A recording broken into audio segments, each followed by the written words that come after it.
Hello मेरे CA foundation के प्यारे प्यारे दोस्तों, कैसे हैं आप सब?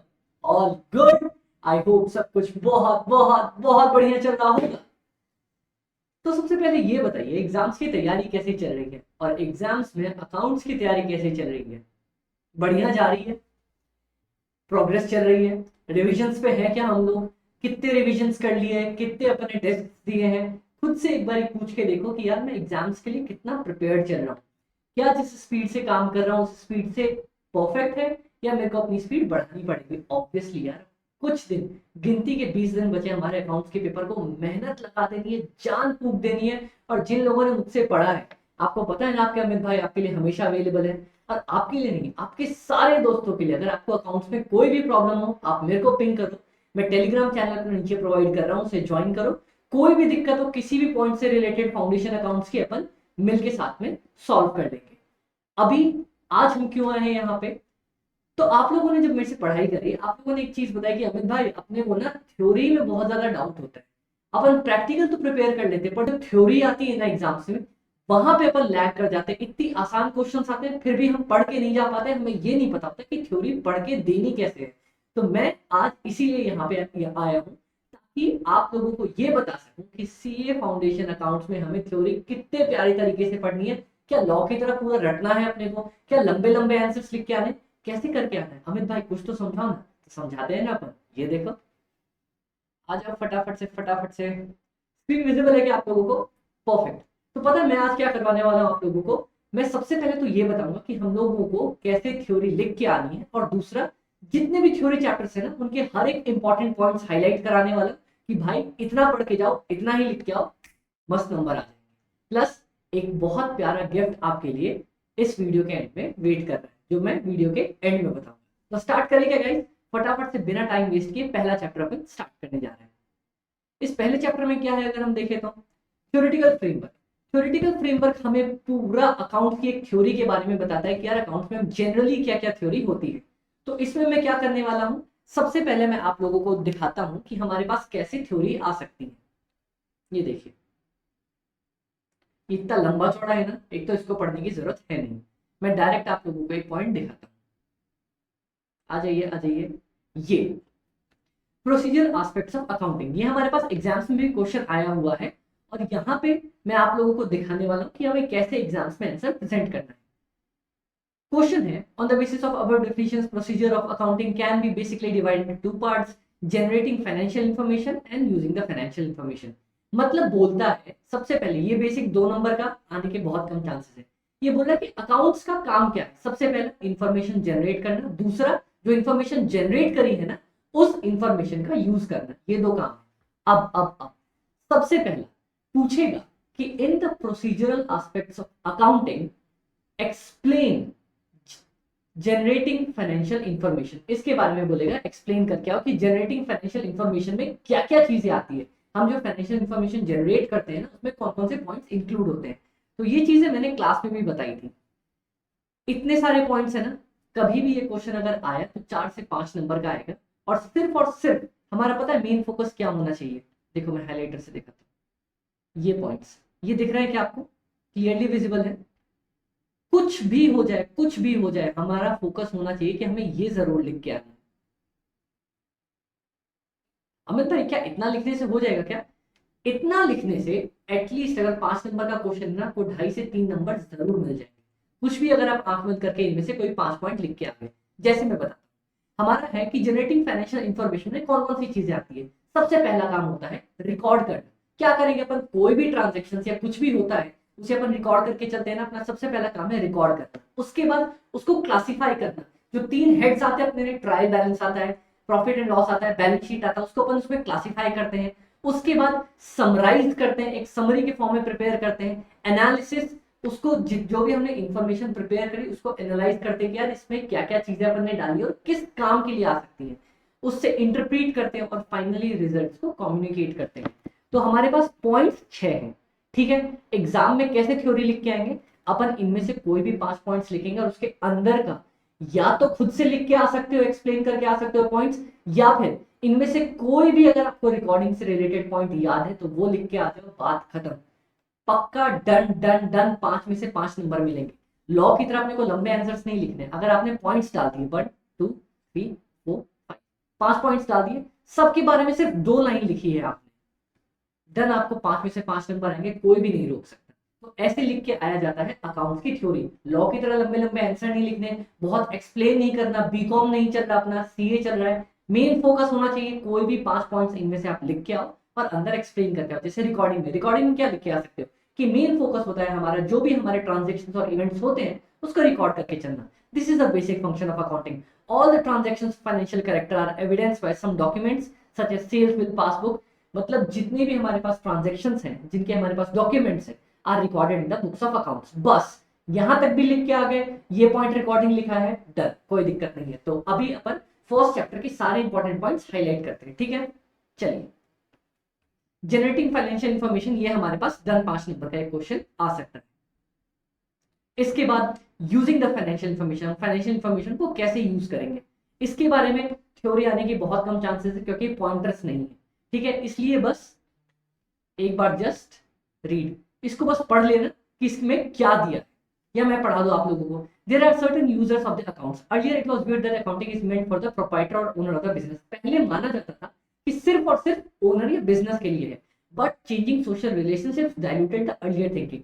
पर अब जब एनवायरनमेंट चेंज हो रहा है तो उसकी वजह से थिंकिंग भी चेंज हो गई है। It is now believed that besides the owner और management, users of the accounts include investors, employees, lenders, suppliers, customers. ये बहुत ज्यादा इंपॉर्टेंट है, ये हाईलाइट कर लो। पूछेगा कि क्या सिर्फ ओनर या मैनेजमेंट ही यूज करती है? नहीं, बहुत सारे लोग हैं। कौन कौन से? जितने भी इन्वेस्टर्स हैं, एम्प्लॉइज हैं, लेंडर्स हैं, सप्लायर्स हैं, कस्टमर्स हैं, गवर्नमेंट है, सब लोग कंपनी के अकाउंट्स का यूज करते हैं किसी ना किसी तरीके से। Accounting data is more useful if it expresses economic substance rather than technical form. मतलब अगर ये डिटेल में हमें सब कुछ बता के चलता है ना कि एक्चुअली क्या चीजें वर्क कर रही है, इंस्टेड ऑफ टेक्निकल की यार ये नंबर है, ये नंबर है, ये नंबर है, ऐसा अगर वो सब कुछ एक्सप्लेन करके चलता है ना एक कंपनी के बारे में, तो वो ज्यादा यूजफुल होता है, ठीक है। The user should understand not only the financial results depicted by the accounting figures, but also be able to assess its reliability and compare it with the information about alternative opportunities. मतलब देखो, एक company के details दिए, किसने इतना profit कमाया है, ये वो दिस दैट, जरूरी नहीं कि सिर्फ अपने को वहीं से पढ़ के मतलब पता चले। उसको मैं कंपेयर करूंगा ना दूसरी कंपनी से कि यार ये इतना ला रही है लेकिन दूसरी कंपनी से बहुत अच्छा परफॉर्म कर रही है, तो मैं इसमें क्यों इन्वेस्ट करूंगा, इसके बारे में क्यों फोकस करूंगा, दूसरी कंपनी को पढ़ूंगा ना, वो चीजें, ठीक है। तो मतलब ये अपने पास ज्यादा डिटेल में पढ़ने की जरूरत नहीं है। हमारा मेन इंपॉर्टेंट पॉइंट कौन सा था? जनरेटिंग फाइनेंशियल इंफॉर्मेशन के 5 पॉइंट, डन। चलिए, बहुत अच्छे। Evolution of account as a social science, पूछेगा ही, चांसेस ही नहीं।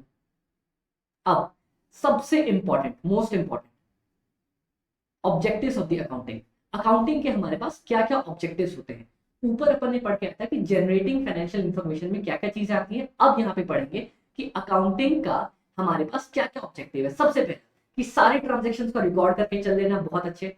असर्टमेंट of the results of the above recorded transactions, transactions record करने के बाद रिजल्ट्स भी तो पता होने चाहिए ना कि यार कंपनी ने क्या परफॉर्म किया, कैसा परफॉर्म किया।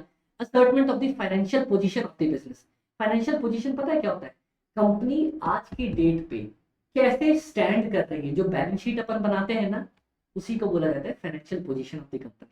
Providing information to users for the rational decision making. अभी अपन ऊपर जस्ट देख गए, सिर्फ मैनेजमेंट नहीं, इन्वेस्टर्स, गवर्नमेंट, बहुत सारे लोग हमारे अकाउंट्स को यूज करते हैं उससे इंफॉर्मेशन लेने के लिए, तो उनको इंफॉर्मेशन प्रोवाइड करना।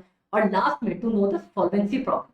सॉल्वेंसी आपके लिए वर्ड थोड़ा नया होगा, मैं बता दूं। सॉल्वेंसी मतलब कितने पैसे हैं अपने पास, ये सारी चीजें जानना हमारे पास, देखो, रिलेटेड टू मनी, ये सारी चीजें जानना हमारे पास मेन ऑब्जेक्टिव्स होता है अकाउंटिंग का। इसके नीचे और कुछ दिया है? नहीं दिया है। चलो, तो अकाउंटिंग का फटाफट से 5 टॉपिक्स ये याद रखोगे, 5 पॉइंट्स याद रखोगे, इसके अंदर कोई भी एक लाइन 2 लाइन चिपका के आ जाओगे, बहुत अच्छे से फुल में फुल नंबर मिलेंगे।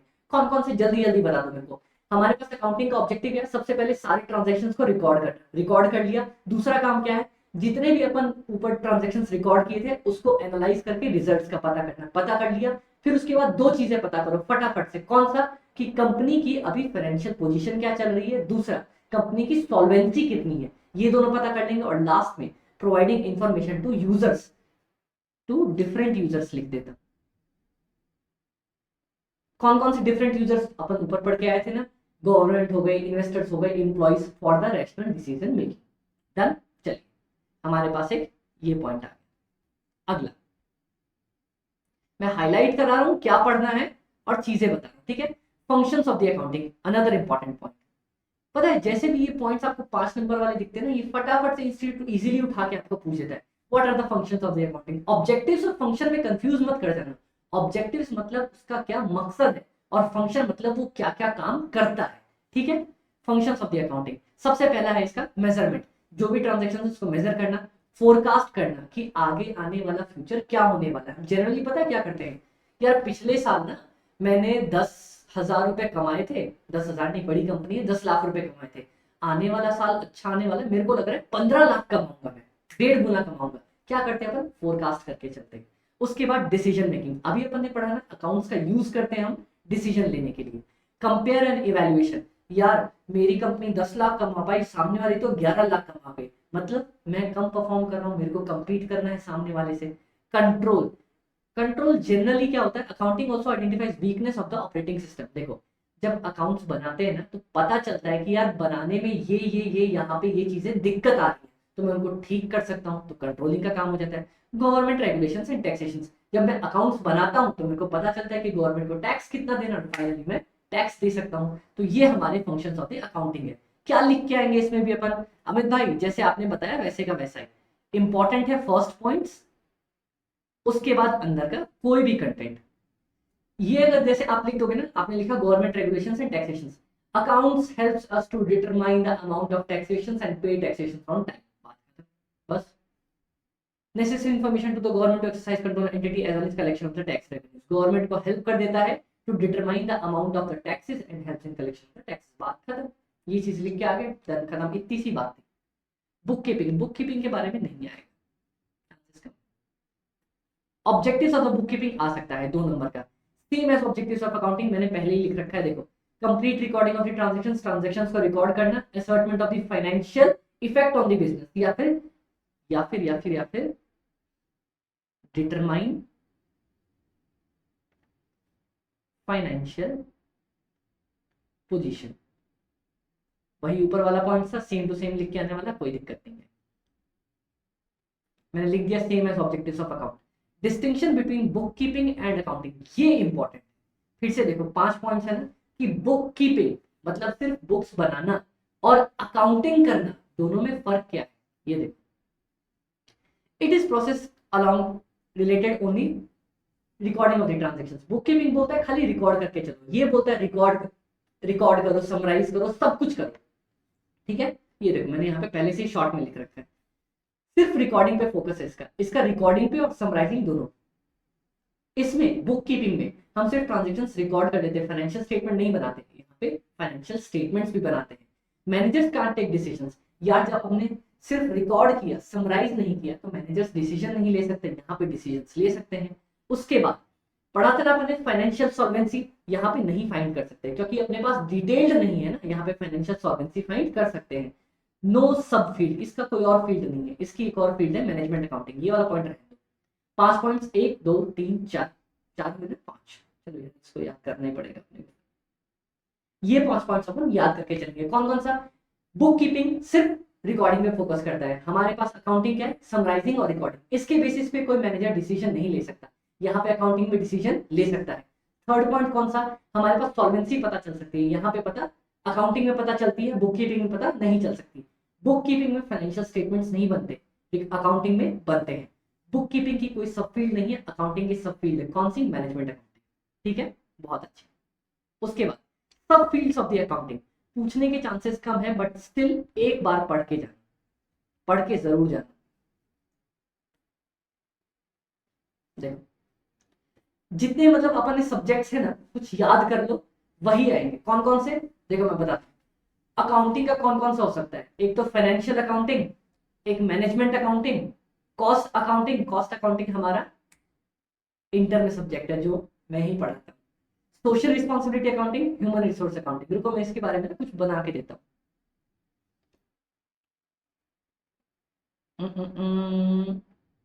ये देखो,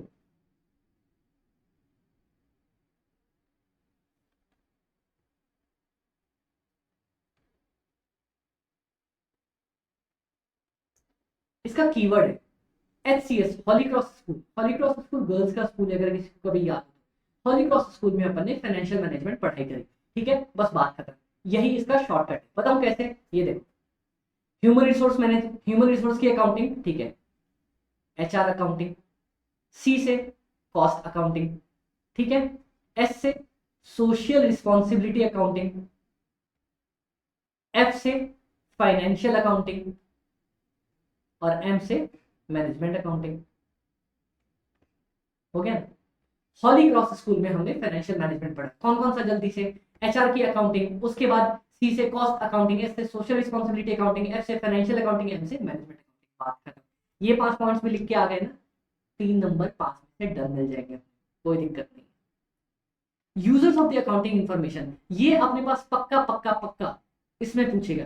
किसमें? ट्रू फॉल्स में, कि कौन कौन से यूजर्स होते हैं। इन्वेस्टर्स, जो लोग इन्वेस्ट करना चाहते हैं, जो लोग कंपनी में इन्वेस्ट करते हैं, वो कंपनी के अकाउंट्स जरूर पढ़ते हैं ना, ऑब्वियसली पढ़ते होंगे अमित भाई।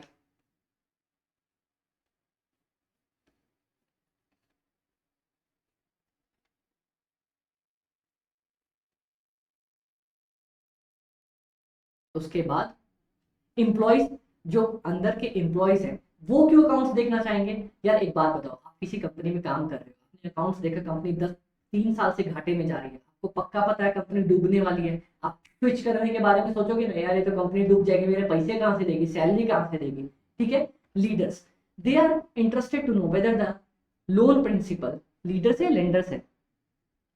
लीडर्स कहाँ से होगा भैया? लेंडर्स होगा, लेंडर्स।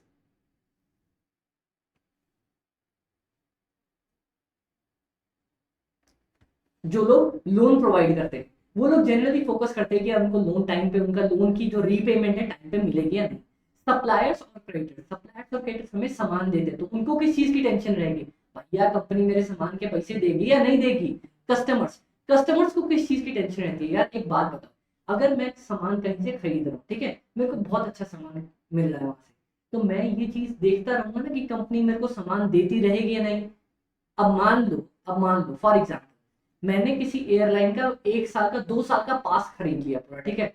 अब पता चला 6 महीने में एयरलाइन ही डूब गई, मेरे पैसे भी तो गए ना यार। तो कस्टमर हमेशा कंपनी के बारे में सोच के चलता है, ठीक है। अब मान लो मैगी का एग्जाम्पल लूं, याद है मैगी अपन खरीद रहे थे, लेकिन मैगी पे क्या हुआ? मैगी पे याद है ना वो लीड वाला केस चला, मैगी बैरमैन वाला सीन हो गया। तो कस्टमर्स हमेशा कंपनी के अकाउंट्स और कंपनी के बारे में सोच के चलते हैं, ठीक है। Done। उसके बाद गवर्नमेंट और एजेंसीज, गवर्नमेंट और एजेंसीज क्यों? टैक्स के लिए ना, गवर्नमेंट का एक ही काम भैया, टैक्स देते रहो। मैनेजमेंट और पब्लिक, ये सब कंपनीज के बारे में फोकस करते हैं कि यार पता चलता रहे कि मेरे को कि मैं जिस कंपनी में इंटरेस्टेड हूँ, काम कर रहा हूँ, वो कंपनी सही से काम कर भी रही है या नहीं कर रही, ठीक है। तो ये ट्रू फॉल्स में आएगा इनमें से कि ये सारे इंटरेस्टेड है या नहीं, तो ट्रू लिख के आएंगे, ठीक है। Relationship of accounts with other disciples, कोई चांस नहीं है पूछने का, चांसेस नहीं है। अकाउंट्स एंड स्टैटिस्टिक्स चांसेस बिल्कुल नहीं है पूछने का। अकाउंट्स एंड मैथ्स कोई चांस नहीं है पूछने का। लिमिटेशंस ऑफ अकाउंटिंग, ये मोस्ट इंपॉर्टेंट है।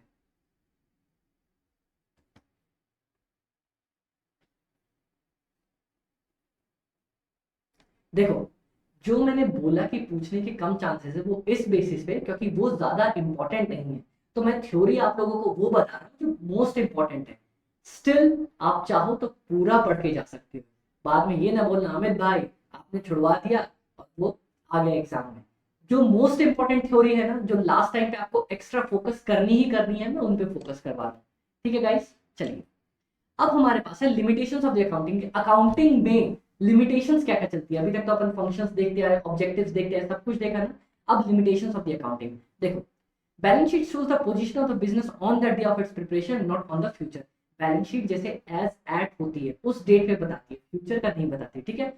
Accounting ignores changes in some money factors like inflation. Accounting जो है ना, इन्फ्लेशन को इग्नोर कर देती है। There are occasions when accounting principles conflict with each other. आप आगे जाके पढ़ोगे ना, कई बार अकाउंटिंग प्रिंसिपल्स आपस में ही कंफ्लिक्ट कर जाते हैं। Done. Financial statements consider those assets which can be expressed in monetary terms. मतलब देखो, अकाउंटिंग में हम सिर्फ वही एसेट रिकॉर्ड करते हैं जिनके कुछ मॉनेटरी वैल्यू होती है। अगर मान लो किसी कंपनी में एक बहुत पुराना वफादार आदमी ह्यूमन रिसोर्स है, उसको मैं रिकॉर्ड कर ही नहीं सकता कि भैया ये मेरे पास एक वफादार आदमी है, भले ही वो वफादार आदमी बहुत ही ज्यादा इंपॉर्टेंट हो कंपनी के लिए, पर मैं अकाउंट्स में दिखाई नहीं सकता ना उसको, तो ये बहुत बड़ी प्रॉब्लम है accounts की, ठीक है। और different accounting policies for treatment of the same items add to problem, मतलब कभी कभी ना एक ही आइटम के लिए different types of accounting policy हो जाती है, कोई बोलता है ऐसे करो, कोई बोलता है ऐसे करो, तो हम कंफ्यूज हो जाते हैं। ये 5 पॉइंट्स याद कर लेना, लिख के आ जाना, लिमिटेशंस ऑफ अकाउंटिंग, डन हो जाएगा। Role of accountant in a society, accountant का क्या काम है सोसाइटी में, ignore. Areas of service, accountancy का एरियाज ऑफ सर्विस मतलब कहाँ कहाँ पे जरूरत पड़ सकती है, सबसे ज्यादा इंपॉर्टेंट, सबसे ज्यादा important maintenance of books of accounts, accounts बनाने के लिए, ऑडिट करने के लिए, स्टैट ऑडिट। ऑडिट दो तरह की होती है, स्टैट ऑडिट जब हम पूरी डिटेल में बाहर से लोग आते हैं ऑडिट करने के लिए, उसे बोला जाता है स्टैट ऑडिट, और जब खुद के ही अंदर के बंदे चार्टर्ड अकाउंटेंट्स ऑडिट करते कि गलती ना हो, उसे कहा जाता है इंटरनल ऑडिट। टैक्सेशन, टैक्स में अकाउंट्स का बहुत काम आता है। Management accountant consultancy services, consultancy provide करने के लिए, फाइनेंशियल एडवाइस देने के लिए बहुत ज्यादा जरूरी है। ये अंदर का इतना डिटेल लिख के आने की अपने को जरूरत नहीं, बस इतना पॉइंट लिख के आ जाएंगे। पता है क्या करके आना, जो अपन की सब्जेक्ट्स है ना वही लिख के आ जाना। कौन कौन सा, एक तो maintenance of books of accounts, एक स्टैट ऑडिट, इंटरनल ऑडिट, उसके बाद टैक्सेशन, उसके बाद मैनेजमेंट अकाउंटेंट कंसल्टेंसी, बात 5 पॉइंट्स डन। उसके बाद chartered accountants in framing the fiscal policies, पूछने के चांसेस बहुत कम है, बहुत ही ज्यादा कम, बट स्टिल अगर पढ़ना चाहो तो एक बार देख लेना। बट जो मैंने पॉइंट्स टिक लगवाए हैं ना अकाउंट्स में, वो मोस्ट इंपॉर्टेंट है, वो आपको जरूर से जरूर से जरूर देख के जाना है। और जल्दी से मेरे को एक बात बताओ, क्या पूरा रट के जाना है क्या अपने को, नहीं, अपना मेन फोकस होना चाहिए, पॉइंट्स याद है, पॉइंटर्स, पॉइंटर्स नहीं भूल के आओगे अमित भाई बहुत डांटेंगे, पॉइंटर्स नहीं भूल के आओगे, पॉइंट्स पे पूरा फोकस रखोगे, उसके अंदर सिर्फ एक लाइन या 2 लाइन।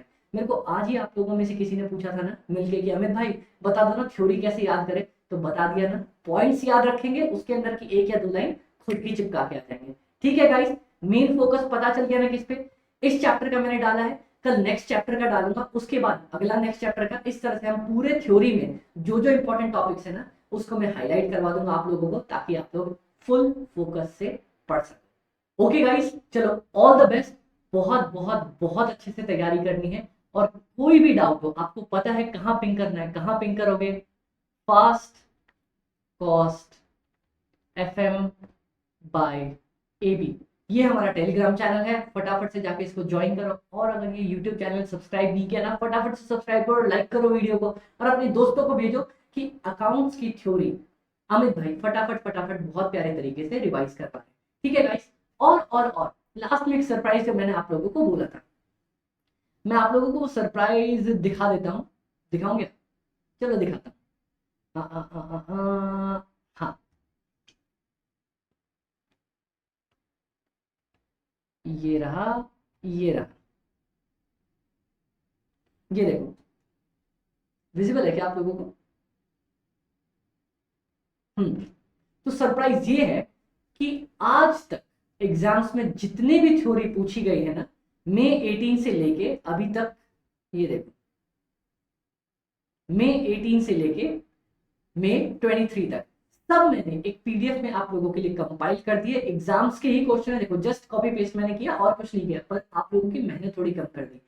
सारे थ्योरी क्वेश्चंस मैंने एक जगह पे अकाउंट्स के कंपाइल कर दिए हैं। एटलीस्ट ये वाले क्वेश्चंस वो हैं जो आपको पढ़ के ही जाने, क्योंकि अगर इनमें से 1-2 भी टकरा गया तो 5 के 5 नंबर डिट्टो अपने कॉपी पेस्ट हो जाएंगे ना यार। और 5 नंबर की इंपॉर्टेंस वो बंदा जानता है जो 40 पे लटका हुआ होता है या 200 पे, समझ में आया?